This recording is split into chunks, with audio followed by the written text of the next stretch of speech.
Нұрай. Қайырлы күн, Балауса ханым.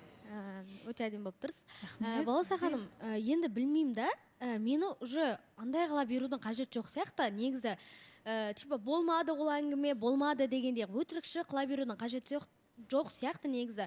Болды ғой, енді ана кезде мойындамадың, енді уже бір 2 күнде бір есіңді жиып келген шығарсың деген ойдамын негізі. Бір қой айта салам ау, ертең шындық қатты шығып кететін шығар деп келген шығарсың деп ойласам, әлі де басыңа тимей жатыр ма деп те ойлап тұрмын мына жерде қазір. Білмеймін, маған білмеймін, жаңа да айтып жатыр Балаусаға не нәрсе, Нұрайға не нәрсе керек бұл өтірікті айту үшін деген сияқты. Мен білмеймін, мен мынаны прям елдарды көре алмайтындай әлі дәрежеге жеткен жоқпын деп те ойлаймын негізі. И көре алмайтындай да бір нәрсең болып бара жатса, мүмкін көре алмайтындай тірлік болып жатса, мен көре алмайтындай нәрсе істейтін едім. Білмеймін, елдар қаншалықты дұрыс деймін да, әлі де осы нәрсені мойындамай отыру сенің ойыңша. Енді былай ғой, Нұрай, қараңызшы, сіз айттыңыз, айтуын айттыңыз, бірақ сіздің сөзіңіздің растығын дәлелдейтін ешқандай куәгер болған жоқ. Соған байланысты біз күмәнданып, ойланып қалдық. Бірақ бір сенбейтіндей сізге тағы да себеп жоқ. Себебі сіз бізді алдайтын, жиі өтірік айтатын қатысушы емессіз. Сіздің сөзіңізге біз жалғыз өзіңіздің ешқандай куәгер болмаса да сенгіміз келеді. Сонымен шынымды айтсам, тіпті білмеймін, екі ойлы болып қалдық. Себебі елдар айтады, ондай әңгіме болған жоқ дейді, сіз айтасыз, енді жаңағыдай әңгіме болды, сөзбе-сөз айтып беріп отырсыз. Несібелі? Сіз қалай ойлайсыз? Қалай ойлағанда, ең бірінші Нұрайдың алдыңғы сөзіне жауап беріп кетейін. Енді айтып отырсың ғой, 2 күн бойы ойланған жоқсың ба деп та. Дәл сол сөзді өзіңе айтқым келіп тұр. 2 күн бойы ойланбадың ба? Қабаттен ай, не айтып қойдым, мен білместікпен айтып қойдым ау. Может, кешірім сұрармын деген ойың жоқ па? Пробег айтып жатырмын. Жоқ, ешқандай нәрсеге ойланған жоқпын. Ешқандай нәрсені мен өмірде негізі андаймын.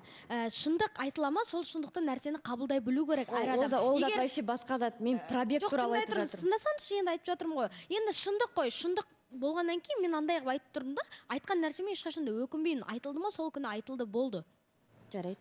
Жоқ, значит, сенің санаңның жетіп тұрған жері сол болып тұр ғой, Ой, кешеден бері сол 2 күннен бері сана туралы айтып жатыр екенсіз ғой, енді бүкіл адамдардың барлығы жіберіп санасы жеткен жері сол шығар Нұрайдың, бәлкім мен оның төбесіне түспеймін. Бағыл сіздің санаңызда сол нәрсе дұрыс болатын болса, сол жүре беріңіз.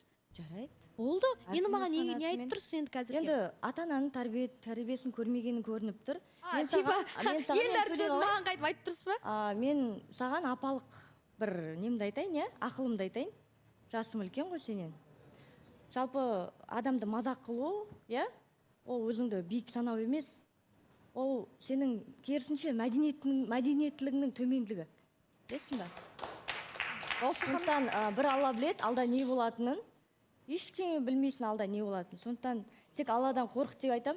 Ойланбай сөйлеген ауырмай өледі дейді ғой. Сондықтан сіздікі де дұрыс шығар, пендеміз ғой, Алладан қорқамыз дегендей нәрсе. Бірақ жаңа айтып жатырсыз ғой, енді ақыл айтайын деп. Менің өзім ақылым өзіме жетеді. Мен ешқандай да артық сөз айттым деп те ойламаймын. 3 балаңыздың бары шын ба? Шын. Ажырасқаныңыз шын ба? Шын.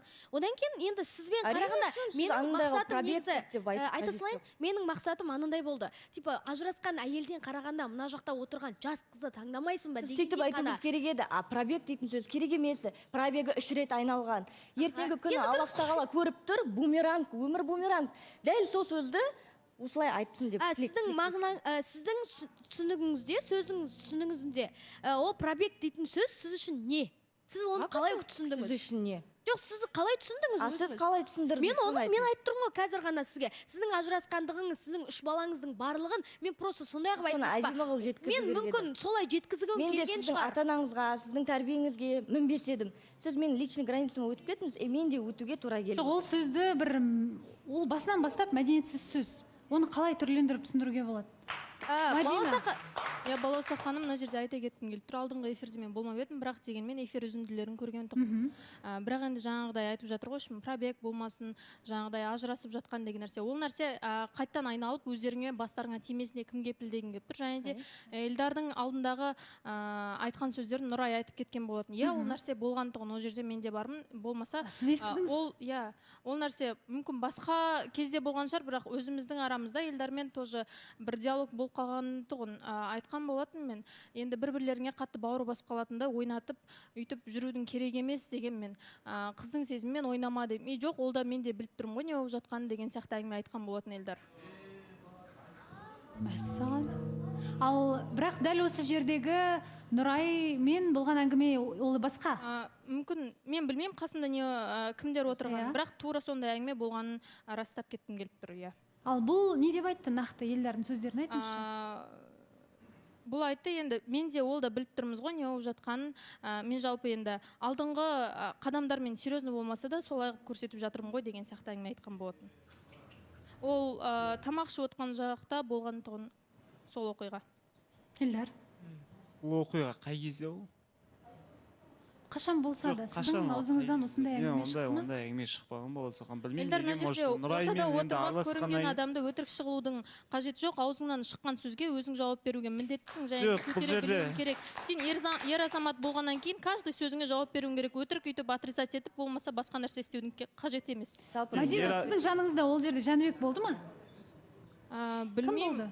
Қатысушылар отырған, бірақ Жәнібек болды ғой деймін. Болды ма, болмады ма, білмеймін, бірақ. Кімге сенімсіз, кім болды қасыңызда? Сұрақ қойып отырғандардың арасында Нұрай болды ау деймін. Нұрай болды, одан кейін барыс па біреу болған айту. Есіңізге түсіріп алыңыз және қатысушылар.